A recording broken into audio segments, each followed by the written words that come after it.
സന്ദർഭത്തെ വെറുതെ മനസ്സിൽ സ്മരിക്കുക. നമ്മുടെ വീടുകളിൽ നടക്കുന്ന സാധാരണ ഒരു സംഭവവുമായിട്ട് വെറുതെ ചിത്രീകരിച്ച് നോക്കിയാൽ അറിയാം. അങ്ങനെ രണ്ട് സഹോദരന്മാരുടെ ആബ്സെൻസ് എന്ന് പറയില്ലേ, അതിലാണ് വലിയ ഏറ്റവും പ്രധാനമായ ഒരു കാര്യമാണ് രാജ്യത്തിൻ്റെ അവകാശിയായിട്ട് യുവരാജാവായിട്ട് അഭിഷേകം ചെയ്യപ്പെടുക എന്നുള്ളത്. അപ്പം അത്ര വലിയ ഒരു തീരുമാനം യഥാർത്ഥത്തിൽ ആ സഹോദരന്മാർക്ക് കൂടി അർഹതപ്പെട്ടതാണ്, അല്ലെങ്കിൽ അവരുടെ അഭിപ്രായത്തിനും കൂടി പ്രാധാന്യമുള്ളതാണ്. അവരില്ലാത്ത സമയത്താണ് അത് നടക്കുന്നത്. മാത്രമല്ല ദശരഥ മഹാരാജാവ് എന്ത് പറയുന്നുണ്ട്, രാമൻ പോലും കുറേ മുമ്പേ അറിയണില്ല. പെട്ടെന്നാണ് തീരുമാനവും ഇനി നടപ്പിലാക്കലും എപ്പോൾ തന്നെയാണ്, വളരെ പെട്ടെന്നാണ്. പുഷ്യം നക്ഷത്രം, ആ നക്ഷത്രത്തിന് നല്ല പുണ്യമുണ്ട്, അതുകൊണ്ട് ആ സമയത്ത് നടത്താം എന്ന് പറഞ്ഞിട്ടാണ് തുടങ്ങിയത് അല്ലേ. ആ സമയത്താണ് ശ്രീരാമേന്ദ്രസ്വാമി എന്തിനാ അതെന്ന് ആലോചിക്കുന്നുണ്ട്. എന്നിരുന്നാലും അവസാനം താൻ അതിന് പ്രതിജ്ഞാബദ്ധനാണ്, അച്ഛൻ്റെ വാക്കുകൾ കേൾക്കാൻ എന്ന പോലെ അതിന് സമ്മതിക്കുന്നു. എന്നാൽ കൈകേയി നമുക്ക് കഥ അറിയുന്നതാണ്. കൈകേയിയുടെ മന്ധരയുടെ നാവിൽ പോയി ബ്രഹ്മാവിൻ്റെ നിയോഗാർത്ഥം വികട സരസ്വതിയായിട്ട് ആ മന്ധരയുടെ നാവിൽ പോയി എന്ത് കളിയാടുകയാണ്, ഇതിനുള്ള മുടക്കം, എങ്ങനെയും ഈ ദേവകാര്യം നടക്കണം. അപ്പം അതുകൊണ്ട് രാജാവായി ഇവിടെ രാജ്യം ഭരിച്ചുകൊണ്ടിരുന്നാൽ ആ രാവണ നിഗ്രഹമോ ഈ അവതാര ലക്ഷ്യമോ പൂർത്തീകരിക്കില്ല എന്ന് മനസ്സിലാക്കി ദേവഹിതാർത്ഥമാണ് അതിന് പറ്റിയ ഒരാളായിട്ട് മന്ധര വന്ന് ആരോട് പറയണത്, ഇവിടെ വന്ന് കൈകേയിയോട് ഈ വൃത്താന്തത്തെ പറയുകയും കേട്ട ഉടനെ കൈകേയി എന്ന മാതാവ് എത്ര നല്ല സ്വഭാവത്തിലുള്ള ആളാണെന്ന് നോക്കൂ. കാരണം എന്താ, കേട്ട ഉടനെ തൻ്റെ ചാമീകരം, തൻ്റെ നൂപുരത്തെ എടുത്ത് മന്ധരെ ഇത്ര നല്ല വർത്തമാനം എനിക്കിനി കേൾക്കാനില്ല പറഞ്ഞ് സമ്മാനിക്കുകയാണ് ചെയ്തത് അല്ലേ.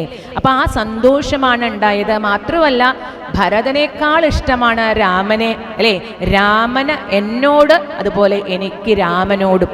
കൗസല്യേക്കാൾ പ്രിയമാണ് രാമകുമാരന് എന്നോട് എന്ന് പറയുന്നു.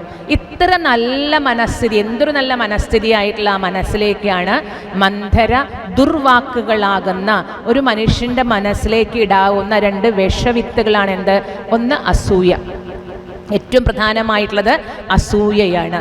ആ അസൂയയാണ് ആ മനസ്സിലേക്ക് വിത്തായിട്ട് പാകിയത്. എന്താ പറഞ്ഞത്, നാളെ പുലർന്നാൽ നൃപനായി രാമൻ അല്ലേ, കൗസല്യ പൃഥ്വീശ്വരൻ അമ്മയായി, ഭൃത്യപ്പണിക്കായി ഭരതൻ, നിനക്ക കൗസല്യതൻ മുറ്റം അടിച്ചു വാരാം. ഇതാണ് പറഞ്ഞു വെച്ചത് വിഷവിത്തുകൾ. എന്താ പറഞ്ഞത്, ആദ്യം പറഞ്ഞു നാളെ ഇങ്ങോട്ട് പുലരേ വേണ്ടു, ആരായി, നൃപനായി രാമൻ, രാമൻ നൃപനായി. അതത്ര വലിയ വിഷയമില്ല. ഇവിടെ എവിടെയാണ് സപത്നി ഭാവത്തിലാ വരിക. കൗസല്യ ഉണ്ടല്ലോ, കൗസല്യയുടെ സ്ഥാനം ഇനി പ്രഥമ റാണി എന്ന് മാത്രമല്ല രാജാവിൻ്റെ അമ്മയാണ്, മഹാറാണിയാണ് അല്ലേ. അപ്പം ആ കൗസല്യയുടെ സ്ഥാനം ആലോചിച്ച് നോക്കൂ. ഭരതനുണ്ട് പണി, നിന്റെ മകനും ഉണ്ടൊരു പണി, എന്താണ്, ഭൃത്യനാവും, രാമകുമാരൻ്റെ ഭൃത്യനാവും. ഇനി നിനക്കും ഉണ്ടൊരു പണി, രാവിലെ എണീക്കുക, ചൂലെടുക്കുക, എന്ത് ചെയ്യുക, അവിടെ എല്ലായിടത്തും അടിച്ചു വാരുക. ഇത് കേട്ടപ്പോഴാണ് ആ ഒരു ചെറിയ അല്ലേ മനസ്സിലേക്ക് ആ അസൂയ എന്ന് പറയണില്ലേ ആ ഭാവത്തിലേക്ക് വന്നു. താൻ അവിടെ അടിച്ചു വരുന്നതായിട്ടും അമ്മ മഹാറാണിയായിട്ട് കൗസല്യ ഇരിക്കുന്നതൊക്കെ സ്വപ്നത്തിൽ ചിന്തിച്ചു കഴിഞ്ഞപ്പോൾ ഇതാ കൗസല്യയുടെ മനസ്സ് മാറണു. നല്ല ശാന്തമായ തെളിനീരായിട്ടുള്ള ഒരു ഇതിലേക്ക് വലിയൊരു കല്ലെടുത്ത് ഇട്ട് കഴിഞ്ഞാൽ എന്തുണ്ടാകുമോ, ഓളങ്ങളെ കൊണ്ട് അതിങ്ങനെ വരും. ആ ഓളം അടങ്ങാൻ കുറച്ച് താമസമുണ്ട്. ഇവിടെ അതേപോലെയാണ് ഉണ്ടായത്. എന്നാൽ തിരിച്ചു വരുന്ന ഇതിൽ ദശരഥൻ്റെ വൃത്താന്തൊക്കെ നമുക്കറിയാം, ചരമവൃത്താന്തൊക്കെ. അപ്പോൾ ദശരഥൻ മരിച്ചു കഴിഞ്ഞ് വേഗം തന്നെ രാജ്യം അനാഥമാവരുത്, ശ്രീരാമേന്ദ്രസ്വാമി വനത്തിലേക്ക് പോവുകയും ചെയ്തിട്ടുണ്ട്. വേഗം തന്നെ ഭരതനെ കൊണ്ടുവരാനായിട്ട് ആളെ പറഞ്ഞയക്കുന്നുണ്ട്. ആ ഭരതകുമാരൻ വരുന്നു. ആ ഭരതകുമാരൻ എങ്ങനെയാണ് ആ സന്ദർഭത്തെ സ്വീകരിച്ചത്? അവിടെയാണ് ഏറ്റവും ശ്ലാഘ്യമായിട്ടുള്ള സോദര സ്നേഹം. ലക്ഷ്മണകുമാരൻ തൻ്റെ അച്ഛനെ പിടിച്ചുകെട്ടി, വൃദ്ധകാമുകൻ എന്നൊക്കെ പറഞ്ഞ് വിശേഷിപ്പിച്ച് അച്ഛനെ പിടിച്ചുകെട്ടി രാജ്യത്തെ തരാൻ കെൽപ്പുള്ളവനാണ് ലക്ഷ്മണൻ എന്ന് പറയുന്നുണ്ടല്ലേ. അങ്ങനെ ലക്ഷ്മണകുമാരൻ അതിനെതിരിടുന്നു. പിന്നെ പോരാഞ്ഞ് ഭഗവാന്റെ കൂടെ, ശ്രീരാമേന്ദ്രസ്വാമിയുടെ കൂടെ അനുഗമിക്കുന്നു. കാരണം ഞാൻ ഏട്ടൻ്റെ കൂടെ, ജ്യേഷ്ഠൻ്റെ കൂടെയുള്ളൂ. ആ സോദര സ്നേഹം. എന്നാൽ വരുന്ന ഭരതനാകട്ടെ തനിക്ക് നിയോഗം താനായിട്ട് മേടിച്ചതല്ല, തൻ്റെ അച്ഛനായിട്ട് തനിക്ക് തന്നതാണ് അല്ലേ. പ്രതിജ്ഞാബദ്ധരാണ് ശരിക്കും പറഞ്ഞ ദശരഥൻ. അന്ന് കൊടുത്ത പ്രതിജ്ഞ പാലിക്കാൻ ബദ്ധതയുണ്ട്. അപ്പൊ തനിക്ക് അങ്ങനെ കിട്ടിയ ഈ രാജ്യത്തെ ഭരതൻ എന്താ ചെയ്യണത് നോക്കൂ, ത്യജിക്കുകയാണ് ചെയ്യണത്. അതുകൊണ്ടാണ് രാമായണത്തിൽ ഏറ്റവും പ്രധാനമാണ് ത്യാഗം. ക്ഷമ, ത്യാഗം, സത്യം, ധർമ്മം, ഈ മൂല്യങ്ങളെ മനസ്സിലാക്കാനാണ് നമ്മൾ എന്നിങ്ങനെ എന്ത് ചെയ്യണത്, ഈ രാമായണം വായിക്കണത്. അല്ലാതെ ഈ രാമായണ കഥ അറിയാത്ത ആരെങ്കിലും നമ്മുടെ ഇടയിലുണ്ടോ? ഇല്ല. അപ്പം നമുക്ക് ഈ ഗുണങ്ങളെ മനസ്സിലാക്കാൻ കഥാരൂപത്തിൽ നമ്മൾ എന്ത് ചെയ്യണു, ഈ ഔഷധം എങ്ങനെയാ കൊടുക്കുക, നമ്മൾ എന്തെങ്കിലും തരത്തിലുള്ള മരുന്നുകൾ എങ്ങനെയാ സേവിപ്പിക്കുക, അത് മധുരത്തിൽ പുരട്ടിയിട്ട്, ചെറിയ കുട്ടിക്കാവുമ്പോൾ മിഠായി കൊണ്ട് പൊതിഞ്ഞ് ആ മിഠായിയുടെ ഉള്ളിൽ എന്തെങ്കിലും മധുരത്തിൻ്റെ ഉള്ളിൽ എന്ത് ചെയ്യും, ഈ കയ്പേറിയ മരുന്ന് വയ്ക്കും. കുട്ടി ഈ മിഠായിൽ ഭ്രമിച്ചുകൊണ്ട് എന്ത് ചെയ്യും, ആ മധുരത്തെ അങ്ങോട്ട് സ്വീകരിക്കും. പക്ഷേ അപ്പം എന്താ സംഭവിക്കുന്നത്, ആ മധുരം നുണഞ്ഞ ഉള്ളിലേൽ എന്തുണ്ടെന്നർത്ഥം, ആ മരുന്ന് ഇരിക്കുന്നുണ്ട്. കുട്ടിയുടെ ഉള്ളിലേക്ക് ആ മരുന്ന് എത്തണു, ആ മരുന്ന് പ്രയോഗിക്കുന്നത് കൊണ്ട് ആ സുഖം മാറണം. ഇതേപോലെ ആ മിഠായി അല്ലെങ്കിൽ ഇതിൻ്റെ കടലാസ്, വർണ്ണാഭമായ കടലാസ്, അല്ലെങ്കിൽ ആ മിഠായിയുടെ മാധുര്യമാണ് എന്ത്, ഇതിലെ കഥകൾ. അപ്പോൾ ഈ കഥകളെയൊക്കെ നമ്മൾ അതിൻ്റെ മധുരമായിട്ട് നമുക്ക് അതിലേക്കുള്ള ആ ഒരു എൻട്രി എന്ന് പറയില്ലേ, അതിലേക്ക് കടക്കാനുള്ള ഒരു നിമിത്തം മാത്രമായിട്ട് കാണുക. അതിനുള്ളിലുള്ള കഥാസാരം എന്ത് തന്നെ ആയിരിക്കും, മൂല്യങ്ങളായിരിക്കും. മൂല്യച്യുതി വരുന്ന ഒരു സമൂഹത്തിലേക്ക് മൂല്യത്തിൻ്റെ മഹത്വം വിളിച്ചോതുന്നതാണ് രാമായണം. അതുകൊണ്ടാണ് രാമായണത്തിന് ഇന്നും പ്രസക്തി. അല്ലെങ്കിൽ വെറും ഒരു കഥയായിരുന്നുവെങ്കിൽ കഥകൾ നമ്മൾ എത്ര പ്രാവശ്യം കേൾക്കും? 1 or 2 പ്രാവശ്യം കേട്ട് കഴിഞ്ഞാൽ പിന്നെ നമുക്കത് മടുക്കും. ഏറ്റവും ഇഷ്ടപ്പെട്ട സിനിമ പോലും ഒരു 4 or 5 പ്രാവശ്യം കാണാമെന്നല്ലാതെ അതിൻ്റെ അപ്പുറത്തേക്ക് കാണാൻ ഏറ്റവും ഇഷ്ടപ്പെട്ട ആളുകളാണ്. എന്നിട്ട് പോലും നമുക്ക് കാണാൻ കഴിയുന്നില്ലെങ്കിൽ ഈ രാമായണം എന്നും നമ്മൾ എടുക്കാൻ കാരണം എന്താണ്? ഒരിക്കലും അതിന് ഭംഗം വരാത്ത, അതിൻ്റെ മാറ്റു കുറയാത്ത ആ കഥാഗോളങ്ങളിൽ ഒളിഞ്ഞിരിക്കുന്ന ആ മൂല്യങ്ങളാണ്. ആ മൂല്യങ്ങളെയാണ് നാം മനസ്സിലാക്കേണ്ടത്. വന്ന ഭരതൻ എന്ത് ചെയ്യുന്നു? ശ്രീരാമചന്ദ്രസ്വാമിയെ കാണാനായിട്ട് പോകുന്നു. കൈകേയിയെ ഭർസിക്കുന്നു, അല്ലേ? തൻ്റെ അമ്മയെ എല്ലാം കൊടുത്ത് അതിന് ദേഷ്യപ്പെടുന്നു. എന്ന ശേഷം ഇതാ അവിടെ വനത്തിലേക്ക് ചെന്ന് ശ്രീരാമചന്ദ്രസ്വാമിയെ കണ്ട് നമസ്കരിച്ച് ആ ശ്രീരാമചന്ദ്രസ്വാമിയോട് ഇതാ ഈ രാജ്യം അങ്ങയുടേതാണ് എന്ന് പറഞ്ഞ് ആ തനിക്ക് കിട്ടിയ രാജ്യത്തിനെ ത്യജിക്കുന്നു.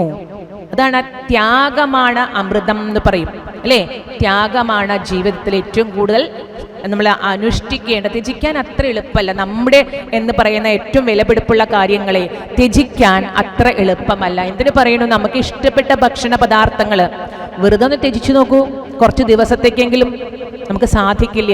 ഇപ്പോൾ ഒരു ഡയബറ്റിക്കായ ഒരാളോട് മധുരം ഒന്ന് ത്യജിക്കാൻ പറഞ്ഞു നോക്കൂ, എവിടെയെങ്കിലും കണ്ടാൽ എങ്ങനെയെങ്കിലും കുറച്ച് രുചിക്കാനായിട്ട് തോന്നും. കാരണം ഇഷ്ടമായ വസ്തുവിനെ ത്യജിക്കാൻ അത്ര എളുപ്പമല്ല. അതിന് മനസ്സിനെ പ്രാപ്തമാക്കുക.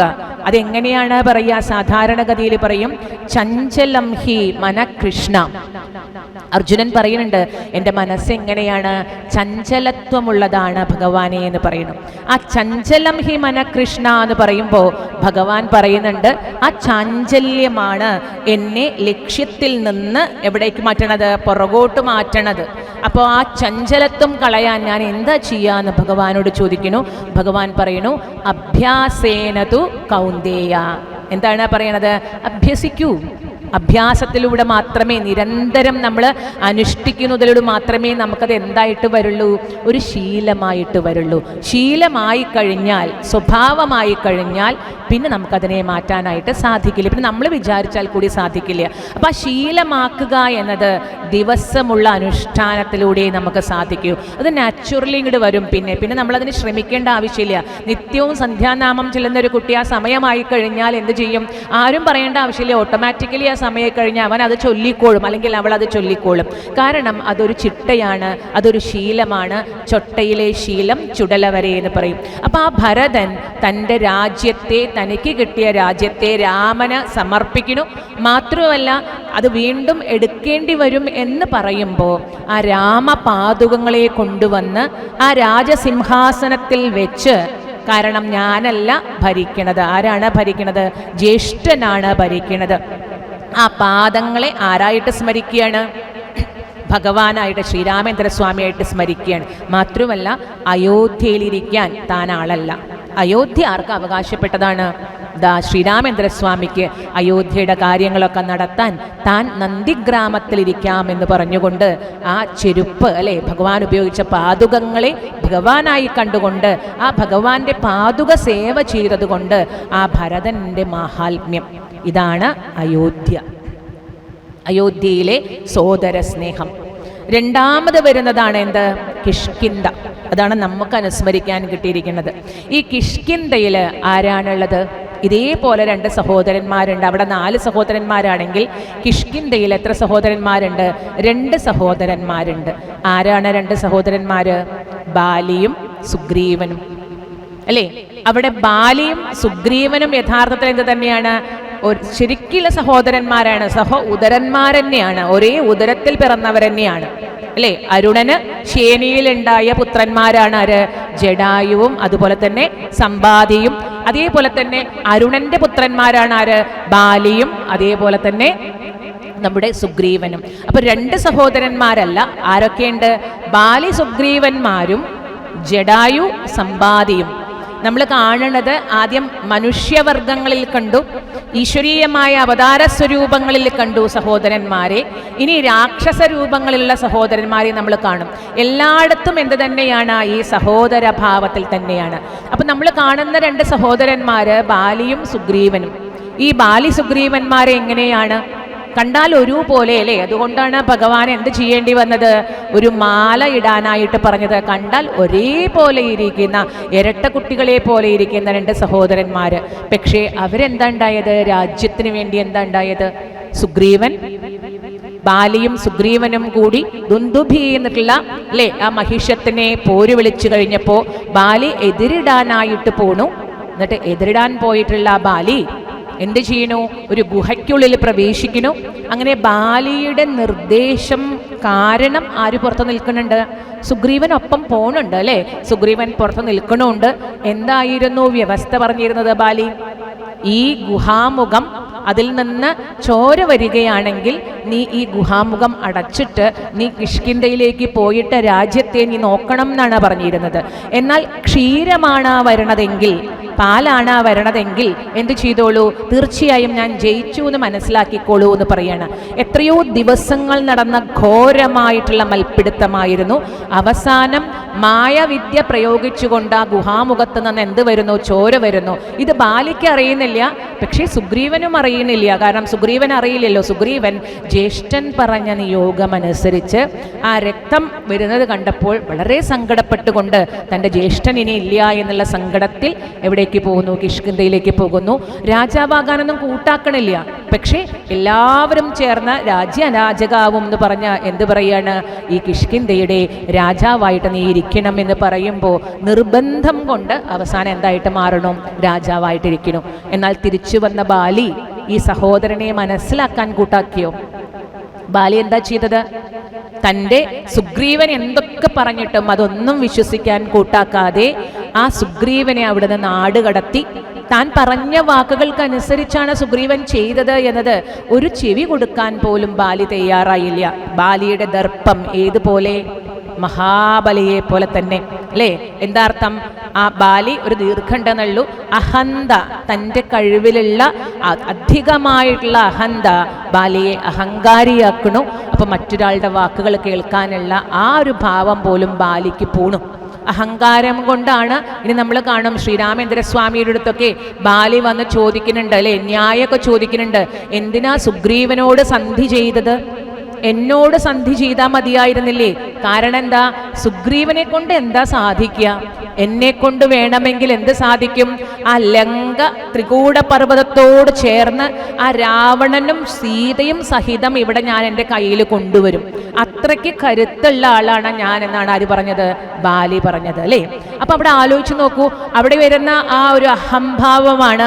വേണമെങ്കിൽ ആ പർവ്വതത്തിനെയും അതുപോലെ തന്നെ വേണമെങ്കിൽ ത്രികൂട അജലത്തെയും ഒക്കെ ഞാൻ എൻ്റെ കൈ കൊണ്ട് കൊടുന്ന് ഇവിടെ വെക്കും, ഇവിടെ കൊണ്ടുവന്ന് വെക്കും എന്ന് പറയുന്നുണ്ട്.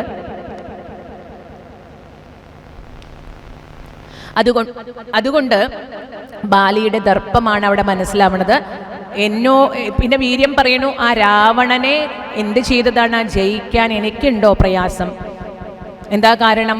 എൻ്റെ വാലിൻപിൽ കെട്ടി ഈ രാവണനെ ഓരോ കടലും കടന്ന് ഞാൻ ചാടിയിട്ടുണ്ട്, അതിലൊക്കെ മുക്കിയിട്ട് കൊടന്നിട്ടുണ്ട്. അവസാനം അല്ലേ രാവണൻ കീഴടങ്ങിയിട്ടുണ്ട് ബാലിക്ക്. അപ്പോൾ ആ അഹന്തയാണ് അവിടെ പറഞ്ഞു വെക്കുന്നത്, ആ ദർപ്പത്തെയാണ് അവിടെ പറഞ്ഞു വെക്കുന്നത്. അപ്പോൾ ഇവിടെ ഉണ്ടായത് ഈ രണ്ട് സഹോദരന്മാർ തമ്മിലുള്ളത് എന്തായിരുന്നു? രാജ്യത്തിനു വേണ്ടിയിട്ടുള്ള കലഹം. സുഗ്രീവനെ പറഞ്ഞയച്ചു. സുഗ്രീവന്റെ ഭാര്യയായിട്ടുള്ള രുമയെ നിർബന്ധപൂർവം എന്താക്കി വെച്ചു? തൻ്റെ ഭാര്യയാക്കി വെച്ചു, അവളുടെ സമ്മതമില്ലാതെ. അതാണ് അധർമ്മം. രാമോ വിഗ്രഹവാൻ ധർമ്മ, ധർമ്മത്തിൻ്റെ പരിപാലനാർത്ഥമാണ് ശ്രീരാമേന്ദ്രസ്വാമി. അങ്ങനെ ആ രുമയെ എന്താക്കി വെക്കണു? തൻ്റെ ഭാര്യയാക്കി വെക്കണു. മാത്രമല്ല സുഗ്രീവനെ തൻ്റെ രാജ്യത്ത് ജീവിക്കാനുള്ള അവകാശം പോലും കൊടുക്കുന്നില്ല. തൻ്റെ കുട്ടികളോടൊപ്പം അല്ലെങ്കിൽ തൻ്റെ ഭാര്യയോടൊപ്പോ നാട്ടുകാരോടൊപ്പോ അല്ലെങ്കിൽ ആ രാജ്യത്തെ ആളുകളോടൊപ്പം വസിക്കാനുള്ള അവസരം കൊടുക്കണില്ല. ആട്ടിപ്പായിക്കാണ്. എവിടേക്കാ പോണ്ടെന്നറിയാതെ അവസാനം ബാലി വരാത്ത ഒരു സ്ഥലം നോക്കിയിട്ടാണ് എവിടെ വന്ന് ചേരണത്? ഋഷ്യമുഖാചലത്തിൽ ആര് താമസിക്കുന്നത്? സുഗ്രീവൻ താമസിക്കുന്നത്. നേരെ തിരിച്ച് ഇപ്പുറത്ത് എന്തായിരുന്നു?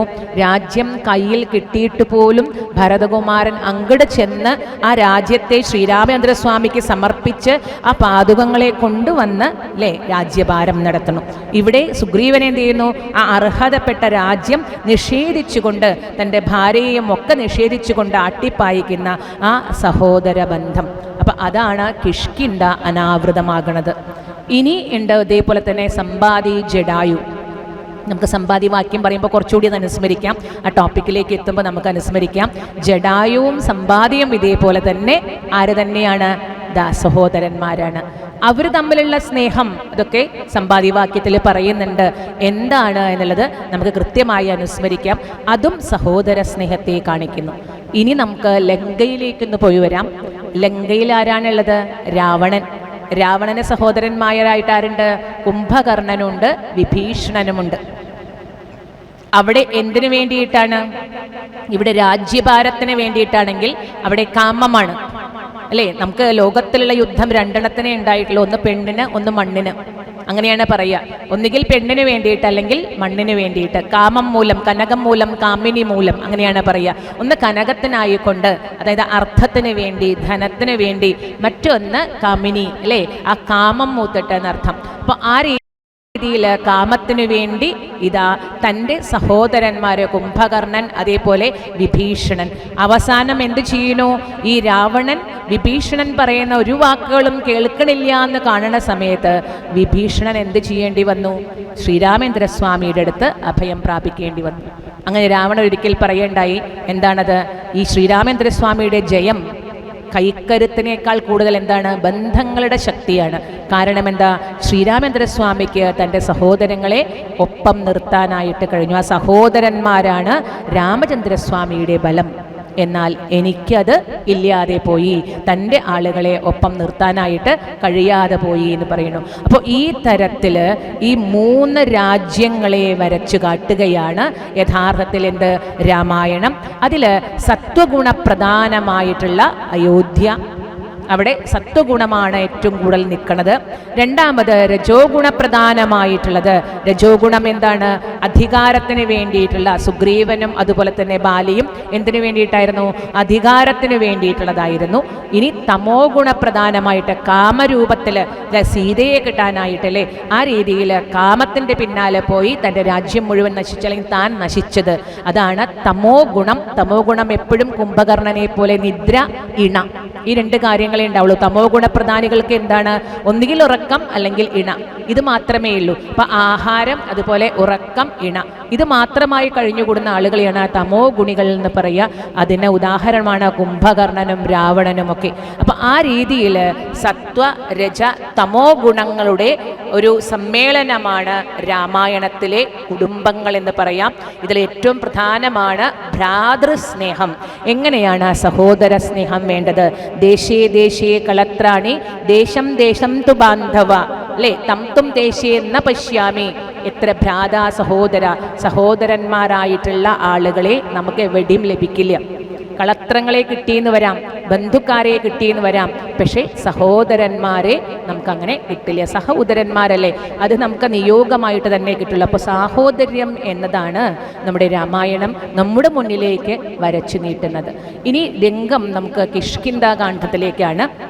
അതിൽ അങ്കാദികളെ സംശയിക്കുന്ന രംഗം തൊട്ട് ഇന്നലെ നമ്മൾ ക്രിയായോഗം അനുസ്മരിച്ചിട്ടുണ്ടാവും ഇന്നലത്തെ പ്രഭാഷണത്തിൽ വിചാരിക്കുന്നു. ലക്ഷ്മണകുമാരന് എന്തുപദേശിക്കണത്? ക്രിയായോഗത്തെ ഉപദേശിക്കണത്. പിന്നെ സ്വയംപ്രഭയെ കാണുന്നതും ആ സ്വയംപ്രഭയുടെ സ്തുതിയുമൊക്കെ ആയിരിക്കും ഇന്നലെ അനുസ്മരിച്ചിട്ടുണ്ടാവുക വിചാരിക്കുന്നു. ആ സ്വയംപ്രഭ അനുസ്മരിക്കുന്ന ആ ഒരു സ്തുതി ഉണ്ടല്ലോ, അത് ഏതിന് സമം തന്നെയാണ്? ഭാഗവതത്തിൽ കുന്തി സ്തുതിക്ക് സമമാണ്. യഥാർത്ഥത്തിൽ അത് തന്നെയാണ് സ്വയംപ്രഭാസ്തുതിയും. അതിനുശേഷം ഇതാ സീത അന്വേഷണത്തിനായിട്ട് തെക്കോട്ട് ആരെയാണ് നിശ്ചയിക്കുന്നത്? പ്രധാനപ്പെട്ട വാനരന്മാരെയാണ് അതിൽ വരുന്നത്. ഹനുമാൻ, അങ്കദൻ തുടങ്ങിയിട്ടുള്ള ആളുകളൊക്കെ അല്ലേ. അപ്പം അവരെന്ത് ചെയ്യണു? എല്ലാവരും കൂടി ചേർന്ന് സീതാ അന്വേഷണത്തിനായിട്ട് സുഗ്രീവന്റെ ആജ്ഞയാണ്. സുഗ്രീവാജ്ഞ തടുക്കാൻ പറ്റില്ല എന്നാ പറയുക. ഒറ്റ വാക്കേയുള്ളൂ സുഗ്രീവന്. ശരിക്കും ആ രൂപത്തിലുള്ളൊരു രാജാവാണ്. ആ സുഗ്രീവാജ്ഞയെ മറികടക്കാനായിട്ട് ആർക്കും പറ്റില്ല. അതുകൊണ്ട് ഇതാ ഇവരെല്ലാവരും, കപികളെല്ലാവരും കൂടി ഇങ്ങോട്ട് ഇതാ ഈ തെക്ക് ദിക്ക് നോക്കിയിട്ട് അവർ സഞ്ചാരം തുടർന്നു. പക്ഷെ ഒന്നും കിട്ടുന്നില്ല. എന്താണ് സീതയെ എവിടേക്കാണ് കൊണ്ടുപോയത്, ഏത് ഭാഗത്തേക്കായിട്ടാണ് സീത, ഒന്നും അറിയണില്ല. അവർക്കാണെങ്കിൽ ഒരു മാർഗതടസ്സമുണ്ട്. എന്താ മാർഗതടസ്സം? വലിയ സമുദ്രമാണ്. ഈ സമുദ്രത്തിൻ്റെ അപ്പുറത്തേക്കാണോ അല്ലേ, എവിടേക്കാണ് ഈ രാക്ഷസൻ കൊണ്ടുപോയിരിക്കുന്നത്, അല്ലെങ്കിൽ രാവണൻ കൊണ്ടുപോയിരിക്കുന്നത് എന്ന് അറിയണില്ല. അതിൽ അങ്കദനൊക്കെ പ്രയാസം വന്ന് അങ്കദനൊക്കെ എന്ത് ചെയ്യുന്നു?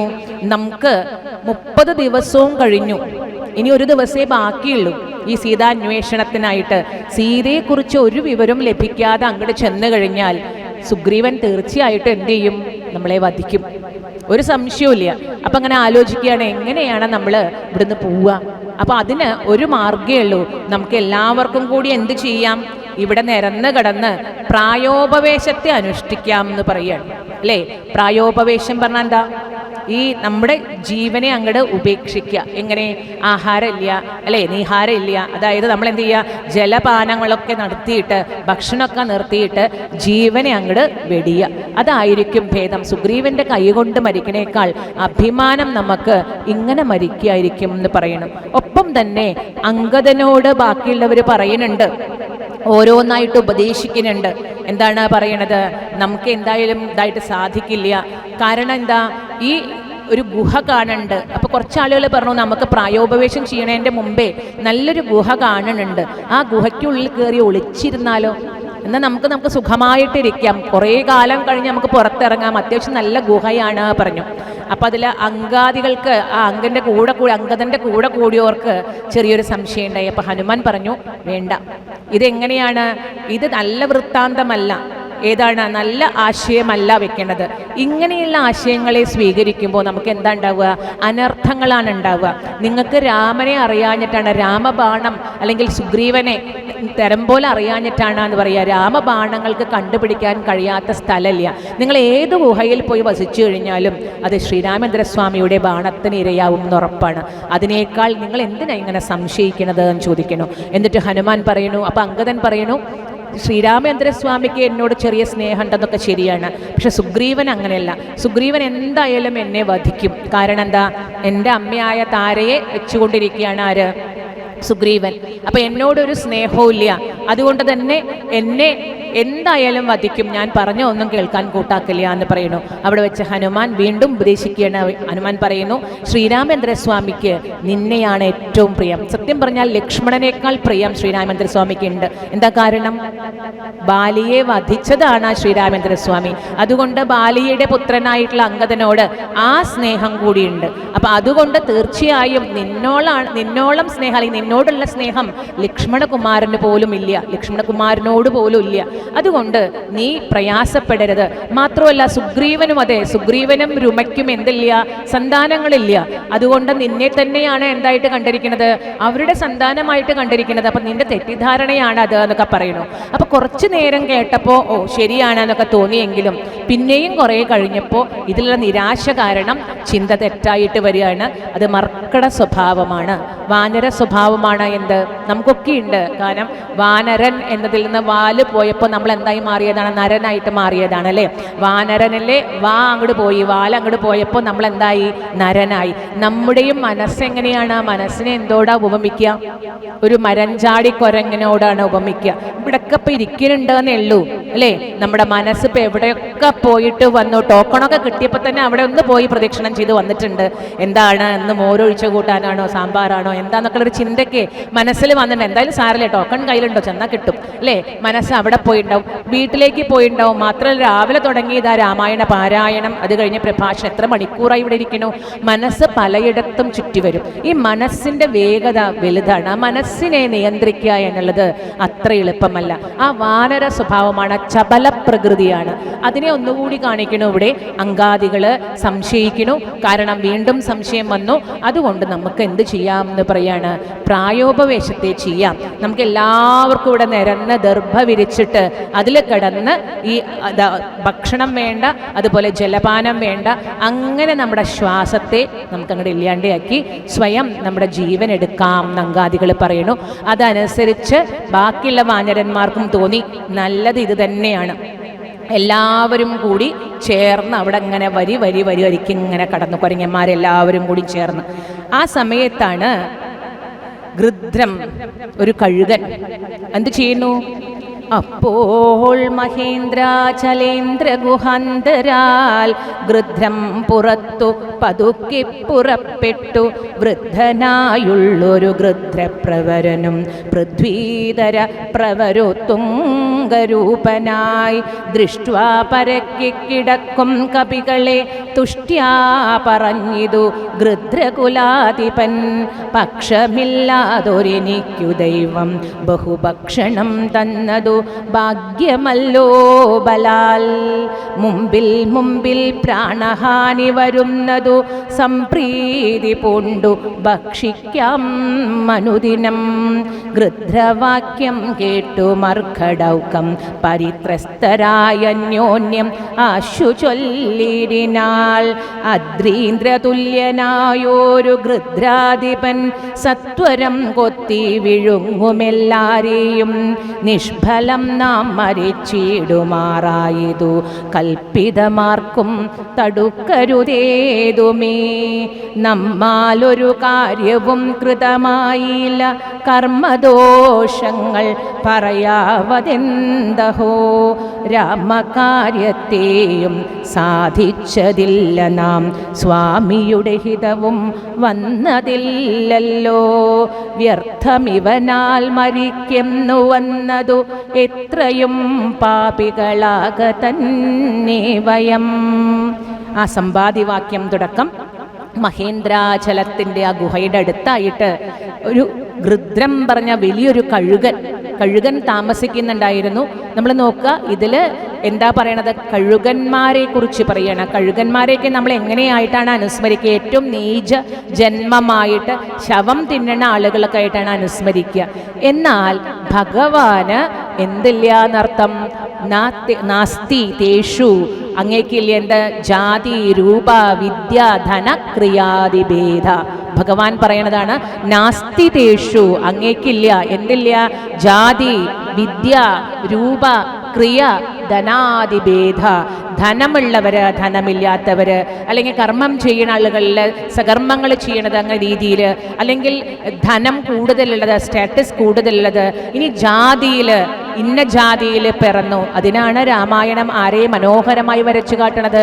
ശബരിയുടെ ആ പഴങ്ങളെ സ്വീകരിച്ചതിനെ കാണിക്കുന്നത്. കാരണം ഭഗവാന് ഈ ഭേദങ്ങളൊന്നുമില്ല. കാരണം ഭഗവാൻ നമ്മളെ കാണണത് എന്തായിട്ടല്ല, ഈ ദേഹരൂപമായിട്ടല്ല, അതിൻ്റെ ഉള്ളിലിരിക്കുന്ന ജീവസ്വരൂപമായ ഭഗവാൻ തന്നെ ആയിട്ടാണ് കാണുന്നത്. അപ്പൊ പിന്നെ അവിടെ വ്യത്യാസമുണ്ടോ? ഇല്ല, ഒരു തരത്തിലുള്ള വ്യത്യാസവുമില്ല. അതിനാണ് ഇവിടെ ആരെ തന്നെ ഭക്തന്മാരായിട്ട് കാണിച്ചിരിക്കുന്നത്. നോക്കൂ, കഴുകൻ വർഗത്തിൽപ്പെട്ട സമ്പാദിയും ജടായും, വാനരവർഗത്തിൽപ്പെട്ട സുഗ്രീവനും അതുപോലെ ഹനുമാനും. നോക്കൂ, ഇതിൽ ഒന്നും തന്നെ ഒരു തരത്തിലുള്ള ഭേദബുദ്ധിയും ആർക്കില്ല, ഭഗവാനില്ല എന്ന് കാണിക്കാനാണ്. സാധാരണ കഴുകൻ എന്താ പറയാ? വൾച്ചർ എന്നാണ് പറയാ. എന്നാൽ സംസ്കാരം എന്നതിന് കൾച്ചർ. അപ്പൊ ആ വൾച്ചറിൽ നിന്ന് കൾച്ചറിലേക്ക് നമ്മൾ ചിലപ്പോൾ രൂപം കൊണ്ട് മനുഷ്യനാവും, സംസ്കാരം കൊണ്ട് ചിലപ്പോൾ ആരാവാം? കഴുകനാവാം. നമ്മുടെ വാക്കുകളെ കൊണ്ട് മറ്റുള്ളവരെ കൊത്തിക്കീറുന്ന രീതിയിലുള്ള വാക്കുകളൊക്കെ പ്രയോഗിക്കുമ്പോൾ നമ്മൾ മനുഷ്യ രൂപം ഉണ്ടെന്നേ ഉള്ളൂ. ബാക്കി ഏതാണ്? കൃതങ്ങളൊക്കെ നമ്മൾ ചെയ്യുന്ന കാര്യങ്ങളൊക്കെ ഏതാണ്? കഴുകന് തുല്യമായിട്ടുള്ള കാര്യങ്ങളാണ് അല്ലെ.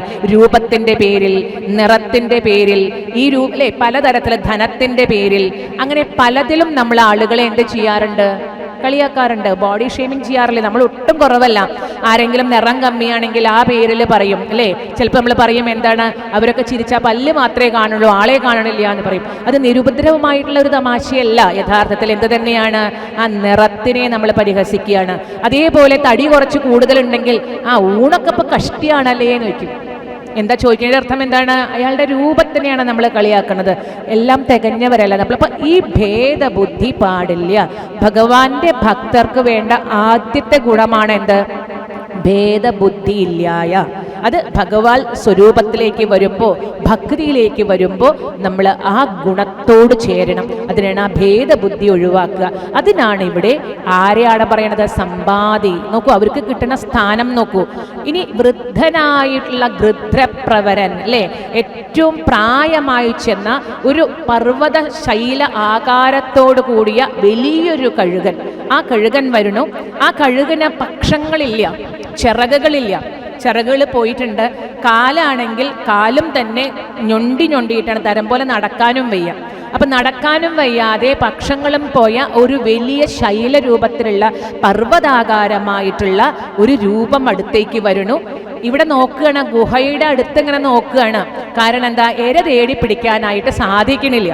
അപ്പം അതുകൊണ്ട് ഇങ്ങനെ നോക്കുകയാണ്, എന്താണ് ചെയ്യുക? ജീവൻ കഴിഞ്ഞുകൂടണമല്ലോ. അവിടെ നിന്ന് നോക്കുമ്പോഴാണ് ഇന്ന് നല്ല ദിവസമാണ്, ആരെയാണ് കണി കണ്ടതാന്ന് അറിയില്ല.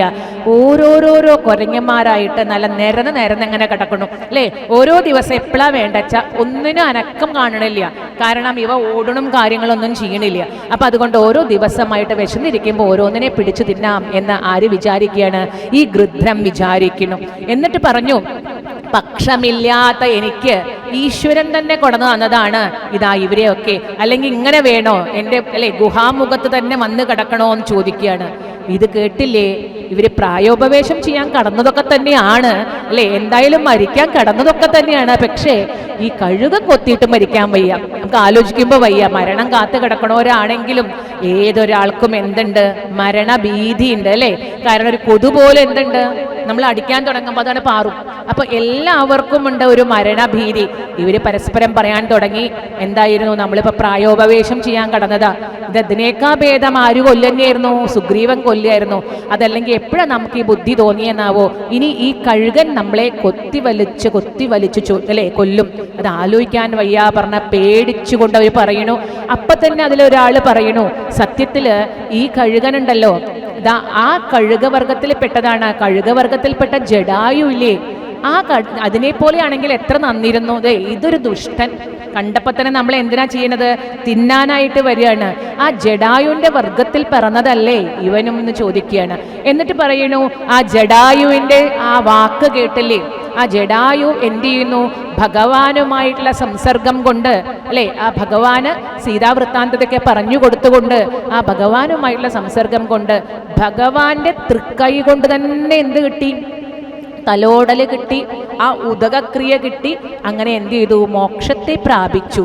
അപ്പോൾ ആ വെറും ജടായു എന്ന വാക്ക് കേട്ടില്ലേ, സമ്പാദി എന്ന് പറയുന്ന ഈ ഗൃധ്രത്തിന്, ഈ കഴുകന് മാറ്റമുണ്ടായി. അപ്പോൾ ഇതാ ചോദിക്കുകയാണ്, സമ്പാദി ചോദിക്കുന്നു, ആരെക്കുറിച്ചാണ് നിങ്ങൾ പറഞ്ഞത്? ആ ജഡായു എന്ന വാക്ക് ഉച്ചരിച്ചില്ലേ? അതാ പറയാം, നമ്മൾ സഹോദര സ്നേഹത്തിൻ്റെ ആ ബഹിർസ്ഫുരണം നമ്മൾ കാണണത്. നോക്കൂ, പക്ഷി എന്നാകിലും മോക്ഷം ലഭിച്ചിതു, പക്ഷീന്ദ്രവാഹനാൻ അനുഗ്രഹം വിസ്മയം, വാനരഭാഷിതം കേട്ടു സമ്പാദിയും മാനസാനന്ദം കലർന്നു ചോദിച്ചിതു, കർണപീയൂഷ സമാനമാം വാക്കുകൾ ചൊന്നതാരിന്നു ജഡായുവെന്നിങ്ങനെ, നിങ്ങളാരെന്തു പറയും നിതന്യോന്യം ഇങ്ങു വരുവിൻ ഭയപ്പെടായികേതുമേ, ഉംബർകോപൻ പൗത്രനും അൻപോടതു കേട്ടു സമ്പാദി തന്നുടെ മുമ്പിലമ്മാറു ചെന്നംബോജലോചനൻ തൻ പാദപങ്കജം സംഭാവ്യ സമ്മോദമുൾക്കൊണ്ടു ചൊല്ലിനാൻ, സൂര്യകുലജാതനായ ദശരഥൻ ആര്യപുത്രൻ മഹാവിഷ്ണു നാരായണൻ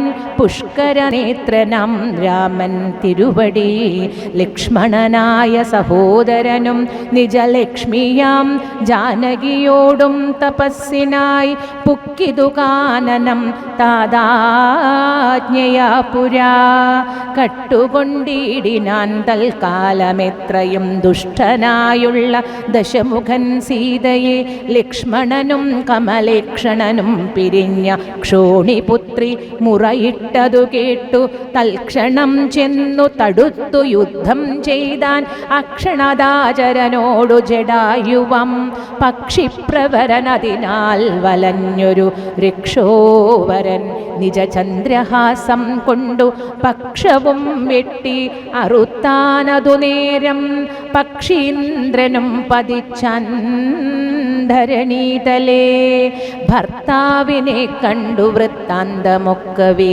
സത്യം പറഞ്ഞൊഴിഞ്ഞെന്നുമേ നിന്നുടെ മൃത്യുവരായികെന്നനുഗ്രഹിച്ചാൾ ധരാപുത്രിയും, തൽപ്രസാദേന പക്ഷേന്ദ്രനും രാമനെ കണ്ടു വൃത്താന്തമറിയിച്ചു, രാമസായുജ്യം ലഭിച്ചിതു ഭാഗ്യവാൻ.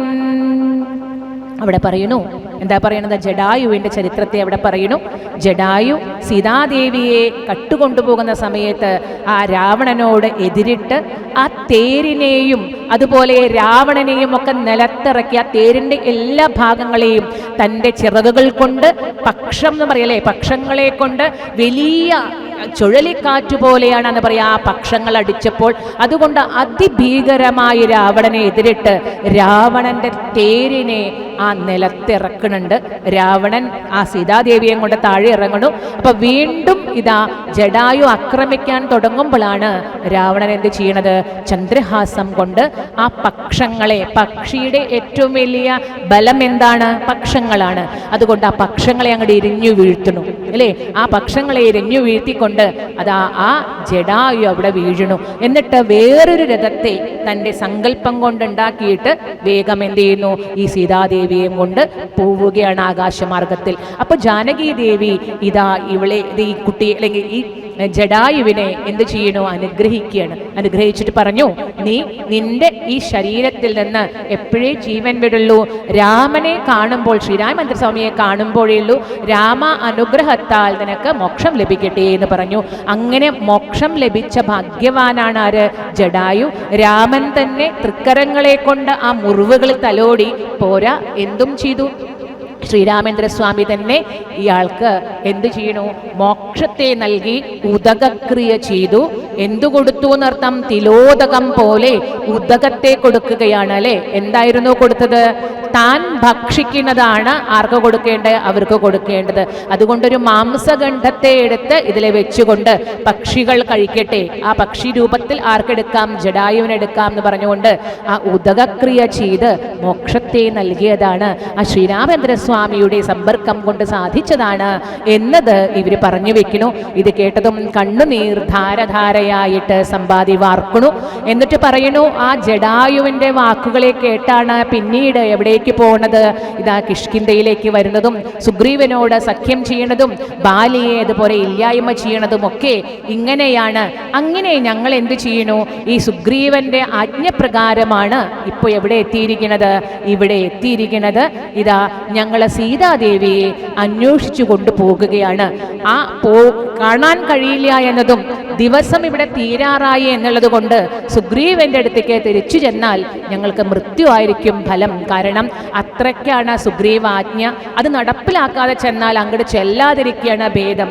അതുകൊണ്ട് നിരാശരായി ഞങ്ങൾ ജീവൻ ഒടുക്കാൻ വേണ്ടിയിട്ടാണ് ഇവിടെ കടന്നത് എന്ന വൃത്താന്തത്തെ ആരോട് പറയുകയാണ്? ഇവിടെ സമ്പാദിയോട് പറയണു. അപ്പോ സമ്പാദി പറയണു, ദർഭ വിരിച്ചു കടന്നു മരിപ്പതിന്നിപ്പോൾ ഭവാനെയും കണ്ടുകിട്ടി ബലാൽ. ഇപ്പൊ അങ്ങയെ കണ്ടപ്പോ സന്തോഷമായി. അങ്ങേക്ക് സീതാവൃത്താന്തം എന്തെങ്കിലും അറിയോ? അതുണ്ടെങ്കിൽ ഞങ്ങളോടൊന്ന് പറഞ്ഞു തരുമോ എന്ന് ചോദിച്ചു. അപ്പൊ ഇത് കേട്ടതും സമ്പാദി പറഞ്ഞു, ഞാൻ ആദ്യം എൻ്റെ ഏറ്റവും പ്രിയപ്പെട്ട എൻ്റെ ജീവന്റെ ജീവനായ ജടായു, ഞാൻ അവനോട് പിരിഞ്ഞിട്ട് എത്ര കാലമായി എന്നറിയോ? ഇന്ന് 1000 സംവത്സരങ്ങൾ കഴിഞ്ഞു ഞാൻ ഇപ്പോൾ ആ എൻ്റെ സഹോദരൻ്റെ ഒരു വാർത്ത കേൾക്കാനായിട്ട്. അതുകൊണ്ട് തന്നെ എൻ്റെ സഹോദരന് ആദ്യം ആ വാർത്ത കേട്ടപ്പോൾ തന്നെ എനിക്ക് ഉദകക്രിയ ചെയ്യണമെന്നുണ്ട്. എന്നാൽ എൻ്റെ പക്ഷങ്ങളില്ലാത്തത് കൊണ്ടും എനിക്ക് നടക്കാൻ കഴിയാത്തത് കൊണ്ടും ആ സമുദ്രത്തിൻ്റെ അടുത്ത് ചെന്ന് എനിക്ക് ഈ ഉദകക്രിയ ചെയ്യാനായിട്ട് സാധിക്കില്ല. അതുകൊണ്ട് ആ ജലാന്തികെ ജലത്തിൻ്റെ അടുത്തേക്ക് നിങ്ങൾ എല്ലാവരും കൂടി എന്നെ ഒന്ന് കൊണ്ടുപോകുമോ എന്ന് ചോദിക്കുകയാണ്. അങ്ങനെ ഇവരെല്ലാവരും കൂടി, കവികളെല്ലാവരും കൂടി എടുത്ത് ആ അബ്ധിയുടെ സാഗര തീരത്തിൻ്റെ അവിടേക്ക് കൊണ്ടു ചെല്ലുന്നു. അവിടെ ചെന്ന് അത് ആദരപൂർവം ഉദകക്രിയയെ ചെയ്യുന്നു. അഞ്ജലിയൊക്കെ നൽകി ഭ്രാതാവായിക്കൊണ്ട് ആ എല്ലാ തരത്തിലുള്ള ഉദകക്രിയയും ചെയ്യുന്നു. പിന്നെ തിരിച്ചിവിടേക്ക് തന്നെ വരുന്നു. എന്നിട്ട് ജാനകി ദേവിയുടെ വൃത്താന്തത്തെ സമ്പാദി പറയുന്നു, ഞാൻ ഗൃധ്രനാണ്, എനിക്ക് ഇത്ര പ്രായമായി, എനിക്ക് പക്ഷമില്ലാന്നേ ഉള്ളൂ. കാല് ആ വീഴ്ചയിൽ ആ കഥ പറയുന്നുണ്ട്, എനിക്ക് കാലിനും കുറച്ച് സ്വാധീനക്കുറവുണ്ടെന്നേ ഉള്ളൂ. പക്ഷെ എൻ്റെ കണ്ണുകൾ വളരെ സൂക്ഷ്മമാണ്. അതുകൊണ്ട് ഇവിടെ ഇരുന്നു കൊണ്ട് ഈ പർവ്വത ശൈലം, അല്ലേ, ഒരു ശൈലത്തോളം വലിപ്പമുള്ള ഈ ഗൃധ്രന് തൻ്റെ കണ്ണുകൾ നോക്കിക്കഴിഞ്ഞപ്പോൾ അങ്ങകലെ ലങ്കയിൽ സീതാദേവി ഇരിക്കുന്നത് കാണാനായിട്ട് പറ്റി. അതാണ് പക്ഷികളുടെ വീക്ഷണം. നമ്മൾ കണ്ടിട്ടില്ലേ പക്ഷികള്? ഗരുഡനൊക്കെ മുകളിലിങ്ങനെ പറക്കും, പരുന്തൊക്കെ പറക്കണു. എത്ര ഉയരത്തിലാ പറക്കണത്? ആ ഉയരത്തിൽ പറന്ന് വെള്ളത്തിൽ ഇങ്ങനെ ചലിച്ചുകൊണ്ടിരിക്കുന്ന മീനുകൾ, വെറുതെ നിൽക്കണതല്ല, സ്റ്റില്ലല്ല അല്ലേ, ഇങ്ങനെ ചലിച്ചുകൊണ്ടിരിക്കുന്ന മീനുകളെ അത്ര ഉയരത്തിൽ നോക്കിയിട്ട് ക്ഷണം കൊണ്ട് വന്ന് അത് കൃത്യം പിടിച്ചിട്ടത് പോവും. അത് ആർക്കെങ്കിലും സാധിക്കുമോ? നമുക്കിപ്പോൾ അടുത്തൊരു സാധനം ഉണ്ട്, അതിനൊന്ന് ചെയ്യാൻ പറഞ്ഞിട്ടുണ്ടെങ്കിൽ അത് വേറെ എവിടെയെങ്കിലും ആവും കൊള്ളുക, നല്ല നോക്കിയിട്ടൊക്കെ ആവും ചെയ്തിട്ടുണ്ടാവുക. അപ്പോൾ ആ ഏകാഗ്രത, ആ ദൃഷ്ടി അത് നമുക്കില്ല. അതുകൊണ്ടാണ് വിഹഗ വീക്ഷണം എന്ന് പറയുക. വിഹഗം പറയുന്നത് പക്ഷി, ആ പക്ഷിയുടെ വീക്ഷണത്തിൻ്റെ പ്രത്യേകതയാണ് എത്ര ദൂരത്തേക്കും എത്ര താഴത്തേക്കും അതിനെ സൂക്ഷ്മമായിട്ട് നിരീക്ഷിക്കാനായിട്ട് കഴിയും. അതുകൊണ്ട് പറഞ്ഞു, ഇതാ സീതാദേവിയെ ഞാൻ കാണുന്നുണ്ട്.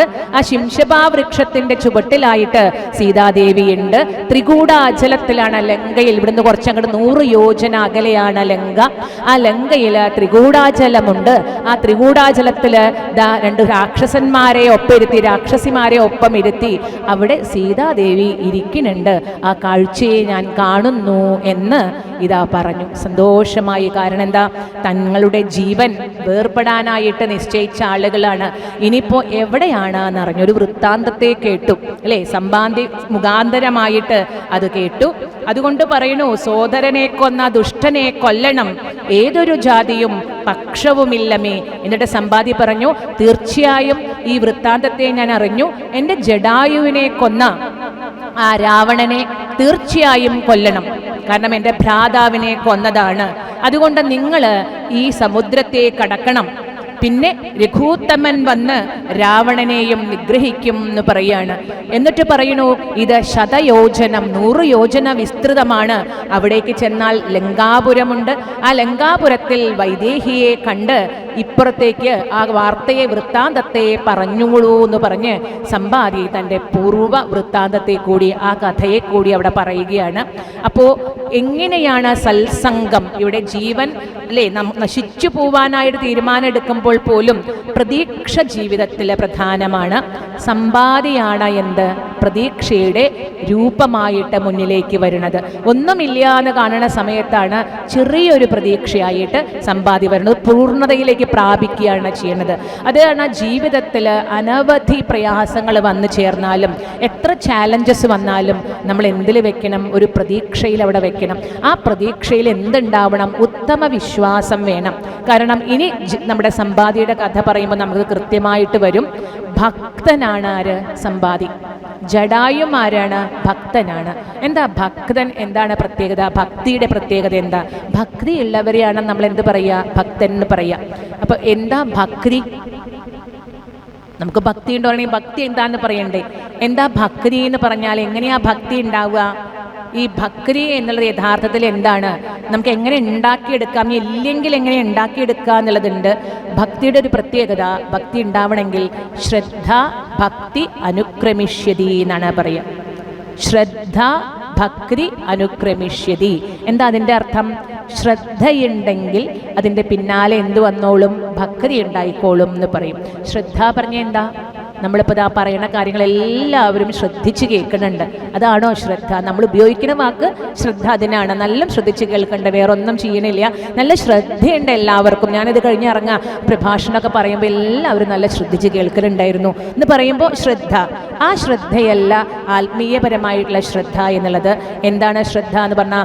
ഗുരുവാക്യങ്ങളിൽ ശാസ്ത്രങ്ങളിൽ ഉള്ള അടി ഉറച്ച വിശ്വാസത്തിനെയാണ് എന്ത് പറയുക? ശ്രദ്ധ എന്ന് പറയും. ഗുരുവാക്യങ്ങളിൽ അതുപോലെ തന്നെ ശാസ്ത്രങ്ങളിൽ അടിയുറച്ച ബ്ലൈൻഡ് ഫെയ്ത്ത് എന്ന് പറയില്ലേ, അന്ധമായ വിശ്വാസം, അതിനെയാണ് എന്ത് പറയുക? ശ്രദ്ധ.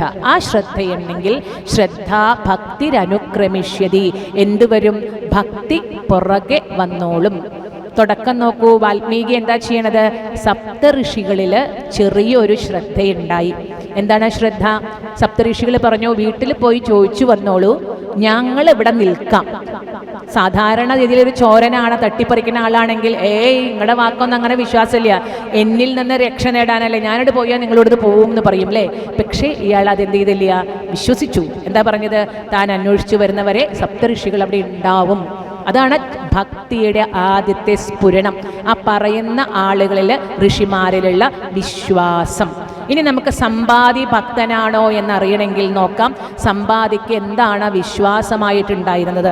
1000 സംവത്സരങ്ങളായി, 1000-ലേറെ സംവത്സരങ്ങളായി ഞാൻ ജടായുവിനെ പറ്റി എന്തെങ്കിലും കേട്ടിട്ട് എന്ന് പറയുന്നുണ്ട്.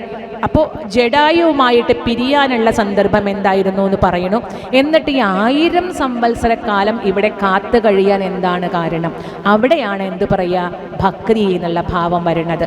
എന്നിട്ട് പറയുന്നു, ഞാനും ജടായുവാം ഭ്രാതാവുമായി പുരാ മാനേനദർപ്പിത മാനസന്മാരുമായി വേഗബലങ്ങൾ പരീക്ഷിപ്പതിനതിവേഗം പറന്നിതുമേൽ പോട്ടു ഞങ്ങളും മാർത്താണ്ഡമണ്ഡല പര്യന്തം ഉൽപ്പതിച്ചാർത്തരായി വന്നു ദിനകരരശ്മിയാൽ തൽക്ഷണേ തീയും പിടിച്ചിതനുജനു പക്ഷപുടങ്ങളിൽ. അപ്പോൾ അവനെ ഞാൻ രക്ഷിപ്പതിനുടൽ പിന്നിലാക്കിയിടിനേൻ. പക്ഷം കരിഞ്ഞു ഞാൻ വീണിതു ഭൂമിയിൽ. പക്ഷദ്വയത്തോടു വീണാൻ അനുജനും പക്ഷികൾക്കാശ്രയം പക്ഷമല്ലോ നിജം. വിന്ധ്യാചലേന്ദ്ര ശിരസി വീണീടിനേൻ അന്ധമായി 3 ദിനം കിടന്നീടിനേൻ. പ്രാണശേഷത്താലുണർന്നോരു നേരത്തു കാണായിതു ചിറകും കരിഞ്ഞിങ്ങനെ. ദിഗ്ഭ്രമം പൂണ്ടു ദേശങ്ങളറിയാഞ്ഞു വിഭ്രാന്തമാനസനായി ഉഴന്നങ്ങനെ. ചെന്നേൻ നിശാകരതാപസൻ തന്നുടെ പുണ്യാശ്രമത്തിനു പൂർണ്ണഭാഗ്യോദയാൽ. കണ്ടു മഹാമുനി ചൊല്ലിനാൻ എന്നോട് പണ്ടു കണ്ടുള്ളോരറിവു നിമിത്തമായി. എന്തു സമ്പാദേ വിരൂപനായി വന്നതിനെന്തു മൂലം? ഇതാരാലകപ്പെട്ടത് എത്രയും ശക്തനായോരു നിനക്കിന്നു ദഗ്ധമാവാനെന്തു പക്ഷം പറകനീ എന്നതു കേട്ടു ഞാൻ എന്നുടെ വൃത്താന്തം ഒന്നൊഴിയാതെ മുനിയോടു ചൊല്ലിനേൻ. പിന്നെയും കൂപ്പിത്തൊഴുതു ചോദിച്ചിതു സന്നമായി വന്നു ചിറകും ദയാനിധേ. ജീവനെ ധരിക്കേണ്ട ഉപായമെന്നേവം എന്നോടു ചൊല്ലിത്തരേണമേ എന്നതു കേട്ടു ചിരിച്ചു മഹാമുനി. പിന്നെ ദയാവശനായി അരുളി ചെയ്തു, സത്യമായുള്ളതു ചൊല്ലുന്നതുണ്ടു ഞാൻ. കൃത്യം നിനക്കൊത്ത വണ്ണം കുരുഷ്വ നീ.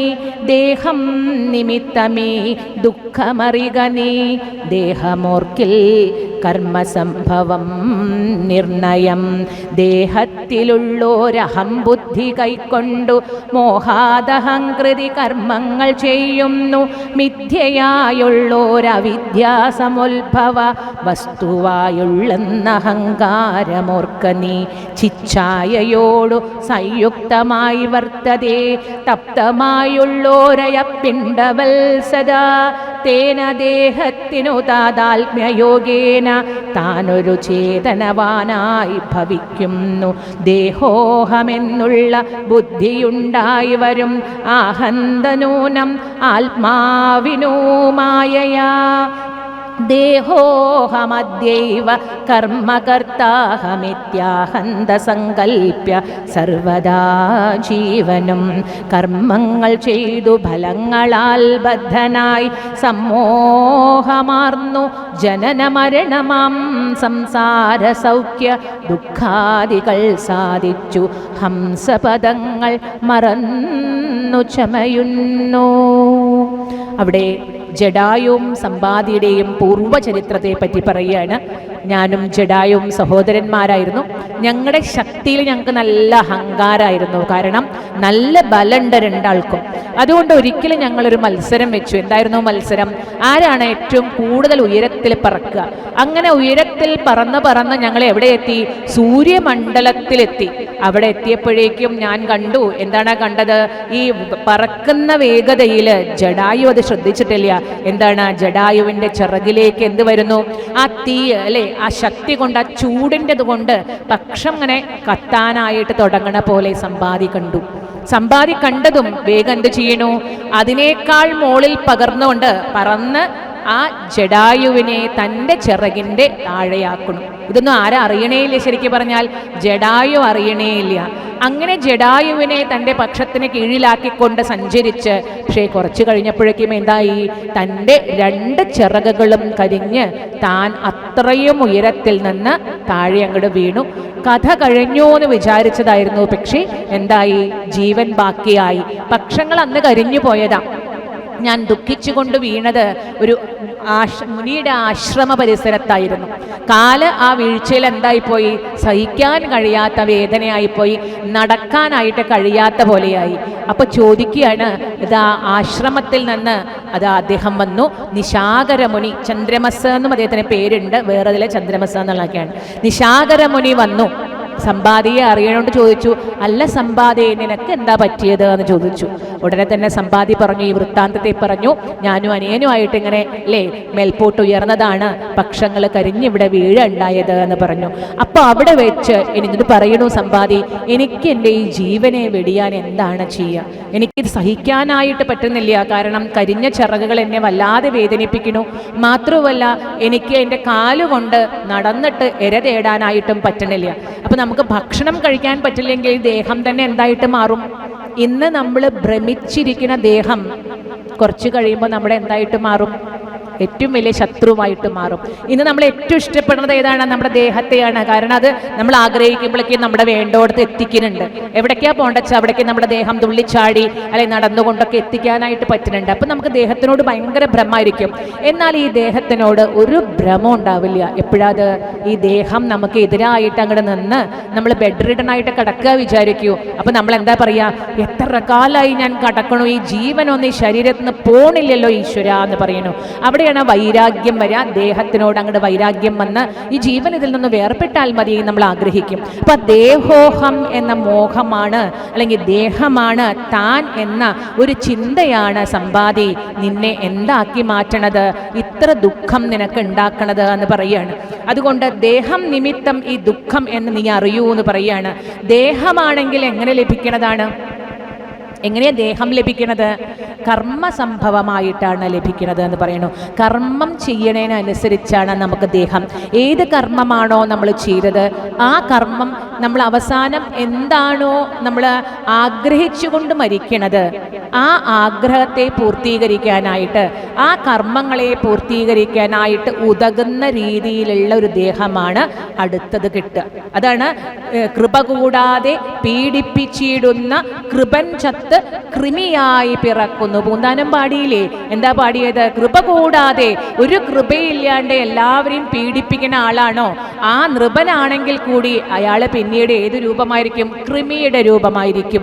അതിനർത്ഥം ഇതന്നെ ആയിക്കൊള്ളണം എന്നല്ല, ഏറ്റവും ശ്രേഷ്ഠമായതിൽ നിന്ന് ഈ മലത്തിലൊക്കെ സഞ്ചരിക്കുന്ന കൃമി തുല്യമായ ജീവിതത്തെ സ്വീകരിക്കേണ്ടി വരും. ആര്? ഈ ജീവൻ എന്ന് പറയാണ്. അതാണ് കർമ്മം നന്നാക്കണം എന്ന് പറയുന്നത്. അപ്പൊ കർമ്മം കൊണ്ടാണ് ആ പീഡിപ്പിച്ചിട്ടുണ്ടെങ്കിൽ ആ കർമ്മത്തെ ഇനി അനുഭവിക്കാനായിട്ട് ഒരു പുതിയ ദേഹം വേണം. ആ ദേഹം എന്തായിട്ട് നോക്കിയിടുന്നു? ഒരു കൃമിയുടെ ജീവനായിരിക്കും. അവിടെ കൃമിയായി കിടന്ന് തനിക്ക് ഒന്നും ചെയ്യാൻ കഴിയാതെ ഈ മലത്തിൽ കിടന്നുകൊണ്ട് അതിങ്ങനെ ചിന്തിക്കണം, എന്ത്? താൻ ചെയ്ത പാപങ്ങളെ കുറിച്ച്. അങ്ങനെയാണ് നമ്മൾ ശരീരത്തെ സ്വീകരിക്കുന്നത് എന്ന് പറയുന്നു. ആദ്യം നമുക്കുണ്ടാവുന്ന വിചാരം എന്താണ്? ദേഹോഹം. ഏതാണ് ആദ്യം വരിക? ഞാൻ ഈ ദേഹമാണെന്നുള്ള ചിന്തയാണ് നമ്മുടെ മനസ്സിലേക്ക് ആദ്യം വരിക. ചെറിയ കുട്ടികൾ തന്നെ കണ്ടിട്ടില്ലേ? എന്താ അവർ ചെയ്യുക? കുളിക്കുമ്പോഴൊക്കെ എന്താ ചെയ്യുക? ഈ വയറിങ്ങനെ ഇവിടെ മാത്രം ചെയ്യുക. നമ്മുടെ ഏറ്റവും പ്രധാനമായിട്ടുള്ള ചിന്ത എന്താണ്? വയറാണ് താൻ. വയറിൻ്റെ പ്രധാനം എന്താ? ഭക്ഷണം കഴിക്കുക അല്ലേ? കഴിഞ്ഞാൽ കുറച്ച് ഉറക്കൊക്കെ വരും, ഉറങ്ങുക, പിന്നെ ജീവിതം ഇങ്ങനെ കൊണ്ടുനടത്തുക. ഉദരംഭരണികൾ പറയില്ലേ നമ്മൾ, ഈ എങ്ങനെയെങ്കിലും എനിക്ക് വയറ് നിറയ്ക്കണ്ടേ എന്ന് നമ്മൾ ചോദിക്കുക. സമ്പാദിച്ചു കൂട്ടണൊക്കെ എന്തിനാണ്? വയറ് നിറയ്ക്കാൻ. വയറിന് എത്ര വേണം? പക്ഷെ നമ്മുടെ പറയൽ അങ്ങനെയാണ് പലപ്പോഴും അല്ലേ. അപ്പോൾ ഈ ദേഹമാണ് താൻ എന്ന ബോധമാണ് ചെറിയ കുട്ടികൾക്ക്, ഏറ്റവും ചെറിയ കുട്ടികൾക്ക് അതില്ല. അവർ ആത്മാരാമന്മാരാണ്. അവർക്കൊന്നും ചിന്തയില്ല, അവർക്കൊന്നും വേണം എന്നില്ല.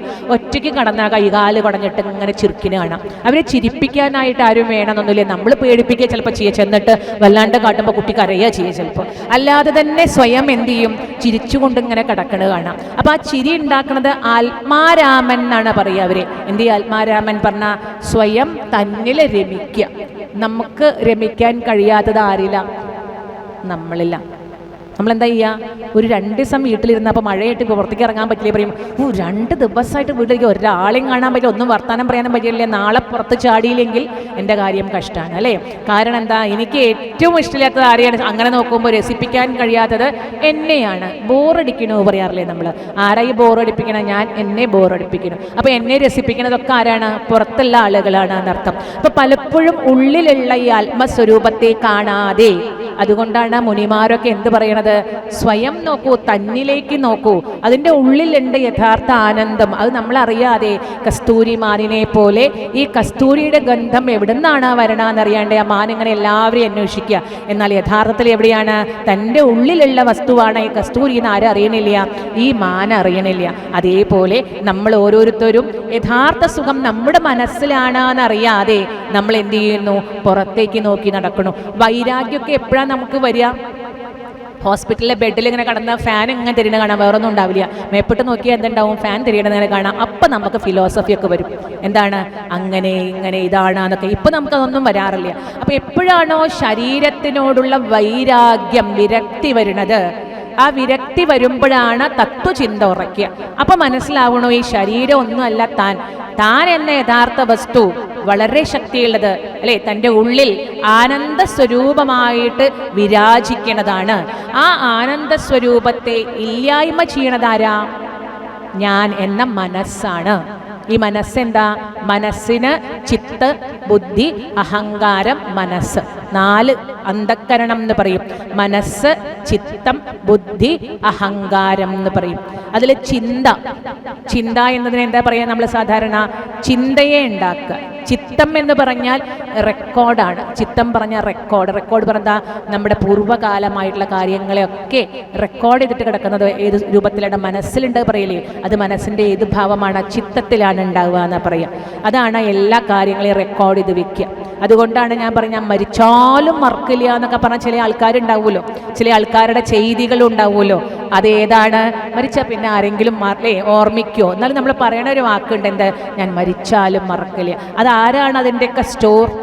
ഈ ചിത്തമാണ് അത് സൂക്ഷിച്ചു വെക്കുക എന്ന് പറയും അല്ലേ. ചിത്തം, ബുദ്ധി അതിനെ നിശ്ചയാത്മിക ബുദ്ധി എന്ന് പറയും. നിശ്ചയിച്ച കാര്യകാരണ സഹിതം ഇത് ശരി ഇത് തെറ്റെന്നൊക്കെ പറഞ്ഞു തരുന്ന ഒരാളുണ്ടല്ലോ. നമ്മൾ എന്ത് തെറ്റ് ചെയ്യുമ്പോഴും മുന്നേ ഒരാൾ വാൺ ചെയ്യാറുണ്ട്. സത്യത്തിൽ നമ്മളത് കേൾക്കാതെ പോവാറാ. എന്ത് പറയും? വേണ്ടട്ടോ, അത് ശരിയല്ല എന്ന് പറയും. പക്ഷെ നമ്മളതിനെ ഓവർ റൂൾ ചെയ്യുക. അതൊന്നുമല്ല, എന്നോട് പണ്ട് അങ്ങനെ പറഞ്ഞിട്ടുണ്ട്, അപ്പം ഞാൻ ചെയ്യുന്ന ചെയ്യും അല്ലേ. അങ്ങനെ അവൾ ചെയ്തിട്ടുണ്ട്, അതിന് ഞാൻ എന്തായാലും ചെയ്യും. വീണ്ടും ബോധിപ്പിക്കും, വേണ്ടാട്ടോ, അത് നല്ലതല്ല, ക്ഷമിക്കുകയാണ് വേണ്ടെന്നൊക്കെ ഉള്ളിൽ ഒരാൾ പറയും. ഞാൻ എന്തായാലും അതിന്, അല്ലെങ്കിൽ എൻ്റെ പേര് ഇതല്ല എന്നൊക്കെയാണ് പറയാൻ തുടങ്ങും അല്ലേ. കേട്ടാ തോന്നി ഈ പേരിന് എന്തൊക്കെയോ വലിയ ഗെയിമുണ്ട് എന്ന് തോന്നും അല്ലേ. ആ രീതിയിൽ നമ്മൾ എന്ത് ചെയ്യുന്നു? അതിനെ വിവേചിച്ചറിയണത് ബുദ്ധി. ഇനി അന്ധകരണ ശുദ്ധി എന്ന് പറഞ്ഞാൽ അതുകൊണ്ടാണ് നമ്മൾ കായേന വാചാ മനസേന്ദ്രിയൈർവാ ബുദ്ധ്യാത്മനാവാ, മനസ്സ് ബുദ്ധി തുടങ്ങിയ എല്ലാം കൊണ്ട് കൃതങ്ങളൊക്കെ എന്തായിട്ട് മാറണേ എന്ന് പറയുന്ന തെറ്റുകളൊക്കെ ഭഗവാനെ പൊറുക്കണേ എന്ന് പറയണത്. കാരണം എന്താ? ഈ 4ഉം വരണം. അന്ധകരണ ശുദ്ധി പറഞ്ഞാൽ 4ലും എന്ത് വരണം? ശുദ്ധി വരണം. അപ്പൊ ചിത്തം, ബുദ്ധി, അഹങ്കാരം, ഈ അഹം എന്ന ഭാവം വേണം. അതില്ലെങ്കിൽ നമ്മളില്ല. അഹം, ഞാൻ എന്നൊരു ഭാവം നമുക്ക് ഉണ്ടാവണം. പക്ഷെ ഞാനേ ഉള്ളൂ, ആ ഭാവത്തെയാണ് നമ്മൾ വിടേണ്ടത്. മാത്രമല്ല ഏതാണ്? ഞാനെന്ന ഭാവമിഹ തോന്നായിക വേണം, തോന്നുന്നതാകിൽ അഖിലം ഞാനിതെന്ന വഴി തോന്നേണമേ എന്നാണ് പ്രാർത്ഥിക്കേണ്ടത്. തോന്നാണ്ടിരിക്കില്ല. മനുഷ്യ രൂപമെടുത്തോ നമുക്ക് നമ്മുടെ സ്വാർത്ഥം ഉണ്ടാവും, എല്ലാ കാര്യങ്ങളും ഉണ്ടാവും. അത് നിഷേധിച്ച് നിൽക്കാൻ നമുക്ക് സാധിക്കില്ല. അപ്പം അതുകൊണ്ട് ഞാൻ എന്ന് തോന്നുകയാണെങ്കിൽ അവിടെ എന്ത് വരിക? എല്ലാം ഞാനാണ്, ഭഗവാൻ എല്ലാവരിലുമുണ്ട്, ഈ എന്നിലും ഉണ്ട് എന്നുള്ള തോന്നൽ വന്നു കഴിഞ്ഞാൽ ശത്രുതാ മനോഭാവം ഉണ്ടാവില്ല. ശത്രുതാ മനോഭാവവും അസൂയ തുടങ്ങിയ സാധനങ്ങളില്ലെങ്കിൽ നമ്മുടെ മനസ്സെന്തായിട്ട് തീരും? സ്വസ്ഥമായിട്ട് തീരും. ചിന്തകൾ എപ്പോഴാ ഒടുങ്ങുക? ചിന്ത ഇല്ലാണ്ടേ എപ്പോഴാ? കടന്നുറങ്ങുമ്പോൾ. ചിലർ അപ്പോഴും ചിന്തിച്ചും കൊണ്ടായിരിക്കും കേട്ടോ. എന്നാലും ഉറങ്ങിക്കഴിഞ്ഞാൽ വല്ലാണ്ട് ചിന്ത ഉണ്ടാവില്ല. പിന്നെ നമ്മളൊന്നും അറിയാറില്ലല്ലോ. പിന്നെ നീക്കുമ്പോഴാണ് എന്ത് ചെയ്യുക? ചിന്തകളുണ്ട് വരിക. നീക്കുമ്പോൾ തുടങ്ങി ഇന്നിപ്പോൾ ഇനി പലഹാരം ഉണ്ടാക്കണം, മറ്റൊരു മറ്റൊരു ഉണ്ടാവും, അവന് പലതരത്തിലുള്ള ആകുല ചിന്തകൾ നമുക്കൊണ്ട് വരും. ഉറങ്ങിക്കിടക്കുമ്പോൾ ഇതൊന്നുമില്ലല്ലോ. സ്വപ്നത്തിൽ വല്ലതും കണ്ടിട്ടുണ്ടെങ്കിൽ ചിലപ്പോൾ കിടക്കുന്ന ചാടിയിട്ടൊക്കെ ഉണ്ടാവും, അത് വേറെ. എന്നാലും അത് നമ്മൾ ചോദിക്കുകയും ചെയ്യുക, സ്വപ്നം എന്തായിരുന്നു എന്നാ പറയാ? സ്വപ്നമല്ല, ഉറക്കം എന്തായി എന്നാ പറയാ? എന്നാലും ഉണ്ടല്ലോ, നല്ല സുഖമായിട്ട് ഉറങ്ങി അല്ലേ, നല്ല സുഖമായിട്ട് ഉറങ്ങി പറയാറില്ലേ? സുഖം ആയത് എന്തുകൊണ്ടാ? തിരിച്ചും പറയും, ഇന്നലെ ഒരു ശേഖരനായിട്ട് ഉറങ്ങാൻ പറ്റിയില്ല, കണ്ണിൻ്റെ പോള ചെമ്മിയിട്ടില്ല, ഇങ്ങനെ എന്തെന്നെയാണ് ഓരോന്നായിട്ടേ. അവിടെ ചിന്ത വീണ്ടും വന്ന് നമ്മൾ എന്ത് ചെയ്യാനാണ്? ഡിസ്റ്റർബ് ചെയ്യാൻ അല്ലേ. ഈ ചിന്ത ഒടുങ്ങുമ്പോഴാണ് നമുക്ക് എന്ത് കിട്ടണത്? ഉറക്കം. അത് കംപ്ലീറ്റ് ആയിട്ട് ഒടുങ്ങുമ്പോഴാണ് മരണം. അത്രയേ ഉള്ളൂ അല്ലേ. അപ്പൊ ചിന്ത ചിത സമപ്രോക്ത എന്നാ പറയുക, രണ്ടും ഒരേപോലെ. ബിന്ദു മാത്രം വിശേഷത. ചിത എന്നുള്ളതിലും ചിന്ത എന്നുള്ളതിലും എന്ത് മാത്രമേ വ്യത്യാസമുള്ളൂ? ഒരു ബിന്ദു, ഒരു മുറുക്കം അല്ലേ. ചിന്ത എന്ന് പറയുമ്പോൾ ചിന്തയായി, എന്നുള്ള മുറുക്കല്ലെങ്കിൽ ചിതയായി. പക്ഷെ എന്താ വ്യത്യാസം? ചിത എന്നത് എന്തിനെ ദഹിപ്പിക്കണു? ചിത എന്നത് ശവത്തിനെ ദഹിപ്പിക്കുന്നു, അല്ലെങ്കിൽ ശരീരത്തിലെ ജീവനില്ലാത്തതിനെ ദഹിപ്പിക്കുന്നു. ചിന്ത ദഹതി ജീവനെ. ചിന്തയ്ക്കുള്ള പ്രത്യേകത എന്താ? ജീവനോടെ നമ്മൾ ദഹിപ്പിക്കുന്നതാണ് ചിന്ത. ചിന്തകൾ ഇല്ലാണ്ടേ ടെൻഷൻ വന്ന് നോക്കൂ, വല്ലാണ്ട് ടെൻഷൻ വന്ന് ഒന്നും വേണ്ട മെലിയാനായിട്ടും, അതുപോലെ നമ്മൾക്ക് തന്നെ സുഖമില്ലാണ്ടാവാനും. അപ്പോൾ അതാണ് ചിന്ത. ആ ചിന്തയെ എങ്ങനെ മാറ്റി നിർത്താം? ചിന്തയുണ്ടാവുന്നത് എന്തുകൊണ്ടാണ്? മനസ്സിൽ അപാരമായിട്ടുള്ള അസൂയ, മത്സര്യം അല്ലേ, ബുദ്ധി ഇങ്ങനെ തുടങ്ങിയിട്ടുള്ള ഗുണങ്ങൾ വരുമ്പോഴാണ് നമുക്ക് എന്ത് വരിക? ചിന്ത. നമ്മുടെ കുട്ടിക്ക് അത്ര മാർക്കില്ല, എന്നാൽ ഏട്ടൻ്റെ കുട്ടിക്ക് നല്ല മാർക്കാണ്. അപ്പം നമുക്ക് ഇഷ്ടമൊക്കെ ഉണ്ട്, പക്ഷെ ഉള്ളിൽ ഇങ്ങനെ പറയും, ഈ ഇവിടെ നോക്കിയിരുന്നോ, മറ്റോ കൊണ്ട് എത്ര പഠിക്കുന്നത്, നിന്നെ കൊണ്ട് എന്താ കാര്യം എന്നൊക്കെ ഒന്ന് ചീത്ത വന്നാൽ പറയാൻ തുടങ്ങും. അത് കുറേ കഴിഞ്ഞാൽ നമ്മുടെ മനസ്സിലേക്ക് ചെറിയൊരു കാര്യം തന്നെ എന്തായിട്ട് മാറണോ? ചിന്തയായിട്ട് മാറണോ? അതുണ്ടാക്കണത് എന്താണ് യഥാർത്ഥത്തിൽ? ആ കുട്ടിയോടുകൂടിയും എന്ത് നമ്മൾ കൊടുക്കുകയാണ്, ഒരു വിദ്വേഷ ബുദ്ധി അവിടെ കൊടുക്കുകയാണ്. അപ്പം നമ്മുടെ മനസ്സിനെ അത് ആ ബാലൻസിങ് ആയിട്ടുള്ള അവസ്ഥയിൽ നിന്ന് മറ്റതിലേക്ക് മാറ്റുന്നത് എന്താണ്? ചെറുതായി തുടങ്ങുന്ന അസൂയ, മത്സരം, ഭേദബുദ്ധി, ക്രോധം തുടങ്ങിയതൊക്കെയാണ് ചിന്തയെ ഉണ്ടാക്കുന്നത്. അപ്പം ആ ചിന്തയെ ഇല്ലാതെയാക്കി കഴിഞ്ഞാൽ സുഖം. ആ ചിന്തയെ ഭഗവാന് സമർപ്പിക്കുക, ഭക്തി കൊണ്ടുണ്ടാവുക. അതാണ് ഭക്തൻ എന്ന് പറഞ്ഞാൽ പ്രധാനം പറഞ്ഞു ഞാൻ, ശ്രദ്ധ ഭക്തിരനുക്രമിഷ്യതി എന്ന് പറയും. ഇവിടെ നിശാകരമുനി സമ്പാദിയോട് പറയണു, സമ്പാദേ, നിന്റെ ദേഹബുദ്ധി കൊണ്ടാണ് നിനക്കിത് വിഷമമായിട്ട് തോന്നണത്. ദേഹം മാത്രമാണ് നീ എന്ന് നീ ചിന്തിക്കുന്നു. അതുകൊണ്ട് ആ ദേഹബുദ്ധിയെ നീ കളയൂ എന്ന് പറയുകയാണ്. ദേഹോഹം എന്ന ബുദ്ധിയെ മാറ്റിക്കൊണ്ട് എന്ത് ചെയ്യുക? ആ ശ്രദ്ധ ഈശ്വര സമർപ്പണമായിട്ട് ചെയ്യുക. സുഖം ദുഃഖം ഇതൊന്നും ശാശ്വതമല്ല. ഈ ലോകത്തില് സുഖമായി മാത്രം അനുഭവിച്ചവരില്ല, ദുഃഖം മാത്രം അനുഭവിച്ചവരുമില്ല. സുഖം അനുഭവിച്ചവരും ദുഃഖം അനുഭവിച്ചവരുമുണ്ട്. ഇന്ന് സുഖം, നാളെ ദുഃഖം, പിന്നെ വീണ്ടും മറ്റന്നാൾ സുഖം ദുഃഖം. ഇത് ഇടകലർന്നും വരാം. സുഖമുള്ളപ്പോൾ തന്നെ ദുഃഖവും വരാം, ദുഃഖമുള്ളപ്പോൾ തന്നെ സുഖവും വരാം. കാരണം ഈ ജീവിതത്തിൻ്റെ ഇത്രയും പ്രായത്തിൻ്റെ ഇടയ്ക്ക് എത്രയോ ദുഃഖങ്ങൾ വന്ന് അതൊക്കെ നമ്മളെ ഇല്ലാണ്ടാക്കും എന്ന് വിചാരിച്ച് നമ്മൾ ഇപ്പോഴും ഇരിക്കുന്നുണ്ടെങ്കിൽ അതിൻ്റെ അർത്ഥം എന്താ? ആ ദുഃഖമൊന്നും ദുഃഖിക്കേണ്ടതായിരുന്നില്ല. അതുകൊണ്ടാണല്ലോ നമ്മളിപ്പോൾ ഉള്ളത്. അപ്പൊ ആ ദുഃഖത്തിനെ മറികടക്കുകയാണ് വേണ്ടത്. കാരണം ആ ദുഃഖം ഏതിനെ മാത്രമേ ബാധിച്ചിട്ടുള്ളൂ? എൻ്റെ ശരീരസ്വരൂപിയായിട്ടുള്ളതിനെ ബാധിച്ചിട്ടുള്ളൂ. ഇതിനുള്ളിലിരിക്കുന്ന സച്ചിദാനന്ദ സ്വരൂപമായിട്ടുള്ള ജീവസ്വരൂപമായതിനെ അത് ബാധിച്ചിട്ടില്ല എന്നതുകൊണ്ടാണ് നമ്മൾ എന്ത് ചെയ്യണത്? ഇപ്പോഴും അവിടെ ഇരിക്കുന്നത്. എന്തൊക്കെ ദുഃഖങ്ങൾ അനുഭവിച്ചിട്ടുണ്ട്. ദാരിദ്ര്യം അനുഭവിച്ചിട്ടുണ്ടാവും, നമ്മുടെ പ്രിയപ്പെട്ടവരുടെ വേർപാട് അനുഭവിക്കാത്തവരാരാളുള്ളത്? നമ്മൾ ഏറ്റവും പ്രിയമായിട്ട് കരുതിയ അമ്മ, അച്ഛൻ, സഹോദരങ്ങൾ, ഇവരൊക്കെ പോയിട്ടുണ്ടാവാം. അപ്പൊ ആ ദുഃഖമൊക്കെ വരുമ്പോൾ നമ്മൾ വിചാരിച്ചിട്ടുണ്ട് ഇനി നമ്മൾ ജീവിക്കില്ല, എൻ്റെ അമ്മയുള്ളത് കൊണ്ട് ഞാൻ ജീവിക്കണത്, എൻ്റെ അച്ഛനുള്ളത് കൊണ്ട് ഞാൻ ജീവിക്കണത്, അങ്ങനെ ചിന്തിക്കും നമ്മൾ. പക്ഷെ ഇവരൊക്കെ പോയി കഴിഞ്ഞാലും നമ്മൾ ഒറ്റയ്ക്കാവുന്നുണ്ടെങ്കിൽ ആ ദുഃഖത്തെ നമ്മൾ എന്ത് ചെയ്യുന്നു?